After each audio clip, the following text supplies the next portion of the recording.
This is part 60 of our Cry for Help. This is June 5th, 2012. And I guess we're going to continue with our story, horrific story from at McDonald's. McDonald's. This is just after this lady screamed.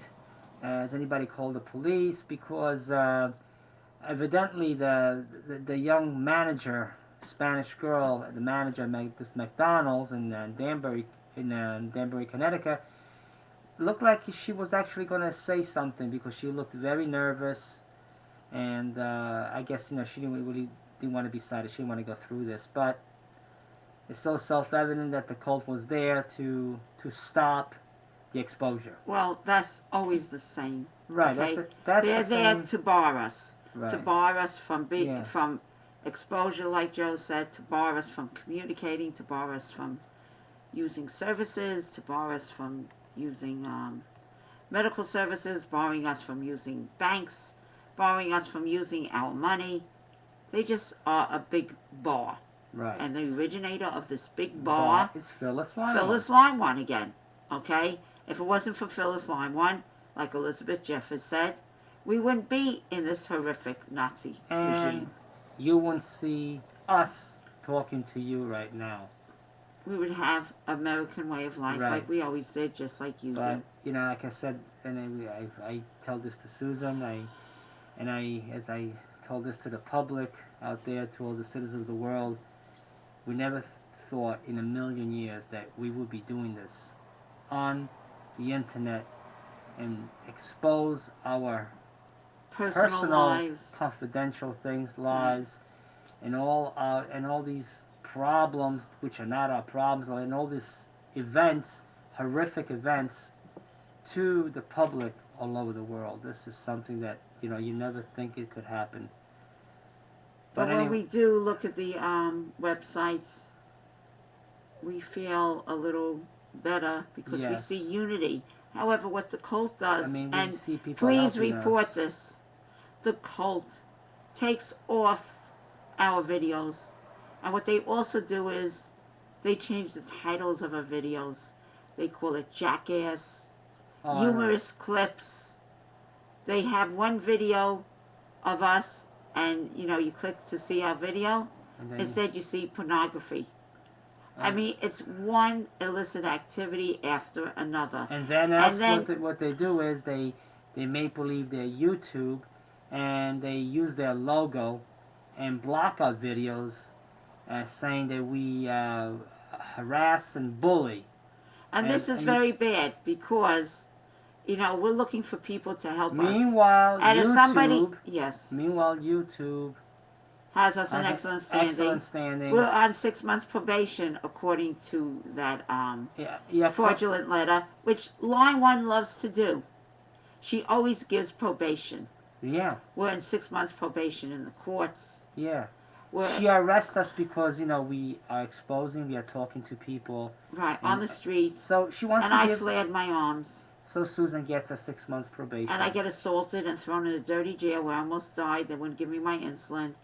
And it was horrific. And we will talk about that whole incident. And then first they arrest Susan, then they arrest me, then they're supposed to release both of us, but then they change their mind. This all the same day happened. Then they release me, and they give me a loitering ticket that I was loitering at the school, which I never was. I was like 2 blocks away from this school. That was one of my charges also, loitering. Oh, yeah. So what this police did, just a minute. Yeah. I have to stay in a dirty jail. Right. Okay. Meanwhile, I went to Joe with his case, and everybody who got loitering or disorderly conduct or whatever, resisting arrest, that was another charge I got. I was resisting arrest. How could Susan resist when arrest? 4 police officers are trampling Susan couldn't even move. Okay, upon me. She couldn't even move. And another thing, a lot of diabetics wear insulin pumps. Oh yeah, that's very important. Or a Dexcom. And this is so liable. So liable. And I am. When I think this, I'm fuming just to think if Susan was wearing this equipment. And I'm supposed to have a Dexcom. Yeah, she's actually supposed to have this equipment. Yes, Okay, but no doctor will give it to me because it's a wonderful equipment. It's wonderful for diabetics. It really is. It monitors your blood sugars 24 hours. Exactly. And you don't have to go and test every minute like I do, especially because of all this trauma I have. Exactly. Okay. Anyway, if I was wearing a what you call it again? Dexcom. A Dexcom. Okay, it's a little catheter. You know, it's a needle that goes in your abdomen. Right. Okay. Or someplace on the side of your, by your side. And the police, the way they trampled on top of me, okay, threw me on the floor. That catheter squeezing against Susan would have gone into one of my organs, and I could have died. Okay. Well, it definitely could have caused an infection. Definitely. An infection, much worse, Joe. No, okay, I don't even want to think. I know. Okay, what could have been done? Right. And without wearing that, they got me all black and blue. They traumatized me. I am scarred for life. I mean, could you imagine? I'm just talking to someone on the street. That's all we were doing. And literally 4 police officers of the 102nd Precinct come and trample upon me. One was a lady. She's almost like a man. Okay. Another one. What was the other? One was What was the other names? One was philanthropy. Philanthropy. One was a Spanish, Chinese guy that I could definitely, pick him out if I saw him. And what was the other? And there was another police officer that looked like a man, but she was a woman. It was about 4 of them. Yeah. Wasn't it? At least. And they all one of them helped me. And what they did now, remember we spoke about Officer Martinez. Officer Martinez was not even my so-called arresting officer. Okay, Joe, but let's not get even Susan arresting officer. Okay, but we don't want to talk about that now. Okay, it was all corruption. We have to explain orchestrated again by Phyllis Lywan. Because she gets her protectoress. Yes. Those are her protectoress. Her destroyers to destroy our lives, our bodies, our health. Like she said a while back when Susan was teaching, she gets insulted. When someone insults her. She's not a happy camper. Oh, poor little Phyllis Lywan. We feel so bad. She's not a happy camper. Look what you're doing to us, Phyllis Lywan. She knows the higher-ups in the system. The higher-ups. We know who these higher-ups are. Yeah, the dangerous thugs and the dangerous police. The disgusting, higher corrupt-ups. Yeah. That's who they are.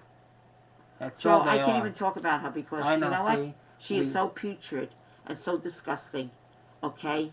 Well, she's the one who's causing this. And I never say this about anybody, but I will say it about her. She should rot in hell for what she did to our family.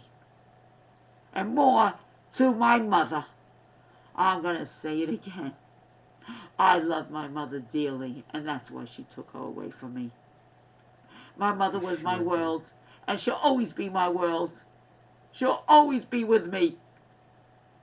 Okay? Okay. All right. It's okay. We're going to remember all the good things we did with your mother. She still feels like she's here. I feel she's here like too. She's just not talking to me. I still see her. She's in this room. Her smile. Her determination. I mean, she was sweet. She was smart. She was really she was everything really, to me. No, she would. And it's not because I'm saying it because of Susan. She was really a beautiful person. She was a wonderful lady. Beautiful person. And I miss her. And we feel bad right now for Susan's dad. He's lost. He's like a lost soul. And he hates us also. Because the brainwashing. I know that. And it's so sad the whole because family split up. I picture them both. They were a pair. They were like, you couldn't. They almost like they were Siamese twins. And look what this creature did. And now he's by himself. It's like when the Siamese twins are split apart, and I was part of them too. And it seems like of the little bit that we saw of Susan's father since Susan's mother passed away, of what I saw, he looked so distraught. He looked so lost. He told me, he says he lost his best friend. He lost the love of his life. But he doesn't realize that Phyllis Longwood is the responsible and we tried to speak to him about it. He talks about Phyllis Longwood. And it seems like he comes out of it at times. He does, but then he goes right back in it. See, but this is something that we have to discuss when we do, unfortunately, we have to discuss the family. That's one thing that Susan never thought that we should discuss the family and expose things about the family all over the world. But we have to in order to save our lives. I mean, things about your family and by your, and things regarding yourself that's so private and confidential. And here we are exposing and telling all our confidential situations and problems and, you know. And, over the weekend. But, like I said, like Susan said, we do feel like we have support and we appreciate because everybody's taking us up and making beautiful websites. And we do appreciate it, and we do thank you. And I tried to reason with some of these thugs, and I said, you know what, my mother died from all this. I said, I have a heart. And they laugh in your face, because they love death. They love to murder people. They love to sacrifice people. And they laugh in my face when I say that, and they start cracking up. And I think about my mother. And she didn't know what she was under because she was brainwashed. But anyway, I wish I could have saved her. But I was writing to all these Quebec people. And I realized I can't keep on writing to all these Quebec people because we get violated every day. And I used to just write letters. And what is that going to do for us? Yeah, we just wrote letters and letters. But we wrote letters to the correction. We gotta get help that way. We just documented them. I mean, So I stopped writing to all the people. To talk to the corruption. I mean, the corruption's not going to help you. The corruption's going to feed on it. They're going to feed on it. Until we die, we just write and write and write. And they literally get stronger and got stronger because we didn't do it the right way. That's because everything was taken away from us. And I feel like sometimes the legal system, the judicial system, I feel like was completely taken away. I could have saved my mother. So we just wrote, basically Susan does all the typing, we put it together, both of us, I help, we do it together, but Susan does all the typing, and, and she has, I have to say, she has a knack for writing. She just can put things together. I mean, I can help her with something, but sometimes she just puts it together. That's like a gift that she has. She could be a wonderful writer. Unfortunately, she had to learn to be a writer because of this lousy case. She could have been a writer for it, and as part of it, a hobby or enjoying it, or actually making a career of it. But unfortunately, she had to become a writer. Because of this case, because it's her life and she has to fight for her life. And I constantly log everything and it's so sickening already. And it's always the same illicit activities of mocking and abusing you and getting you arrested and handcuffed. Okay? And taking away your insulin and taking away everything from you, taking away your money. Okay? Taking away your mother, taking away your father. It's always the same crap. But anyway, because this video is going to end pretty soon, so we were actually finishing up with that McDonald's, correct? Go ahead. So, well, basically, when we talked about... No, the guy there wanted to start a fight with you. Oh, yes. There was another individual, that's where we left off. A hillbilly coke guy. Right, he was disgusting pig. Right, he was another individual was trying to start a fight with me in McDonald's, telling me so then they could get the police and say that Joe was dangerous. And I said to this guy, I'm talking to the manager, I'm not even talking to you. I wasn't even talking to this guy. Anyway, we make a long story short, at that point in time, when we saw that they interrupted us, this cult interrupted us calling the police, at the same time they were threatening the manager. There was a message to her to shut her mouth. Right. We decided that we better get out of here. Things were not too kosher. Okay, we better get out of here. Because again, you could get a police officer that's brutal and raging and kill us. Because we are constantly exposing the corruption, and the cult and the police, which are the same, do not like it. Anyway, what we did, we left, and as we were leaving, we saw the police coming, but you know, we already were on our way, and we figured this is way too dangerous to stick And if the around police there. are listening, you better stop it. You better stop it, because I will not allow this to continue, and neither will the citizens of the world. Okay, thank you. This video is coming to an end. Thank you again. This is way overboard. We appreciate it. Thank you again.